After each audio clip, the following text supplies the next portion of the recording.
Hello, আসসালামু আলাইকুম। তো আজকে আমি রান্না করব পেঁপে দিয়ে দেশি মুরগির ঝোল। আর ফুল রেসিপিটা আপনার সাথে শেয়ার করব। তার জন্য আমি একটা মুরগি এনে খুব ভালোভাবে ক্লিন করে নিলাম। তারপরে আমি একটা প্যানে কিছুটা তেল নিয়ে একটা মশলা উঠিয়ে নিলাম। আর ওই পাত্রে আমি পরিমাণ মতো পেঁয়াজ, তেজপাতা, মরিচ, লবণ দিয়ে খুব ভালোভাবে ব্রাউন কালার করে নিলাম। তারপরে আমি দিয়ে দিলাম আদা বাটা।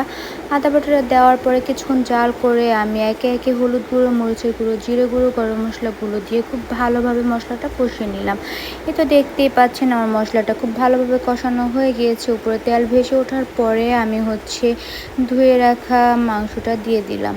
এখন কিছুক্ষণ ভালোভাবে কষাবো, আর এই ফাঁকে আমি ওই মশলাটা বেটে নিলাম। আর এই তো দেখতেই পাচ্ছেন আমার মাংসটা খুব ভালোভাবে কষানোর জন্য আমি ঢাকনা দিয়ে ঢেকে দিলাম, আর এটাও ভালোভাবে কষানো হচ্ছে। মাংসটা সিদ্ধ হওয়ার পরে আমি পেঁপেগুলো দিয়ে দিলাম এটার ভেতরে। এখন কিছুক্ষণ দমে রেখে পেঁপেটা সিদ্ধ করে নেব।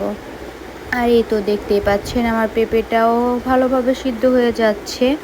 আর পেঁপেটা সিদ্ধ হয়ে যাওয়ার পরে আমি এখন পরিমাণ মতো পানি দিয়ে দিলাম। তো যতটুকু পরিমাণের পানি লাগবে আমি আগেই খুব ভালোভাবে কষিয়ে নিয়েছি, তার জন্য বেশি পানি দিইনি। আর এই তো দেখতেই পাচ্ছেন পানি দেওয়ার পরে আমি কিছুটা রেখে তারপরে এই মশলাটা দিয়ে দিলাম।